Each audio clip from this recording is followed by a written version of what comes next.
شهروندان تاجیکستان در شبکه‌های اجتماعی فیسبوک شکایت دارند که برای دریافت روابط امارات متحده عرب با مشکلی روبرو شدند. آنها میگویند 2 هفته این جانب به درخواست آنها پاسخ رد داده می شود. شرکت‌های سیاحی نیز تصدیق می‌کنند که برای شهروندان تاجیکستان چنین مشکل پیش آمده است، اما مقامات دخلدار رسما شرح نمی‌دهند.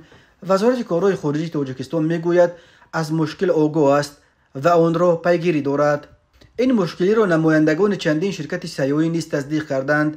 یک نماینده شرکت سیاحی در صحبت با آزیا پلوس گفت که حالا تنها درخواست روابط مردها رد شده ایستاده است. مدت 15 روز است که شهروندان تاجیکستان به این مشکلی روبرو شدند. اگر اهل خانواده درخواست پیشنهاد کند روابط داده می شود، اما اگر مردها تنها درخواست پیشنهاد کنند رد می کنند. تا حال سبب رد شدن درخواست ها را شرح ندادند، ولی از سفارت به ما گفتند که شهروندانی که حتی 1 ساعت از مدت روابطشان گذشته است درخواستشان رد می شود. گفت مسئول این شرکت. در شرکت سیاحی فلایتی نیز گفتند که درخواست مردها برای دریافت روابط امارات متحده عرب رد می شود. حکمت الله جورایف مسئول این شرکت در صحبت با آزیا پلوس گفت که به زنان و دختران و عائله ها روابط داده ایستادند. او ابراز داشت که به درخواست مردهایی که به تنهایی میخواهند روابط دریافت کنند پاسخ رد داده می شود. از فلای دبی به ما گفتند که شهروندان تاجیک در دبی می آیند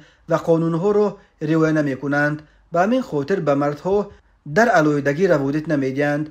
گفت حکمت الله جورایف. او افزود که این حال شرکت سیاحی فلایتی درخواست مردها را در تنهایی قبول نمی کند، چون این درخواست مردها برای دریافت روابط رد می شود. ما مشتریان مرد را که در تنهایی درخواست می دهند قبول نمی کنیم، زیرا بعد رد شدن درخواستشان آنها به ما مراجعت می کنند که مبلغشان را برگردانیم و نافهمی‌ها به وجود می آیند. تاکید کرد حکمت الله جورایف. به قول او مشکل دریافت روابط برای مردها بیش از 20 روز است که موجود است. در شرکت سیاحی اطلس تور نیز گفتند که تنها به مردها روابط نمیدهند و زنها و دخترها و عائله ها به مشکلی روابط را گرفته ایستادند.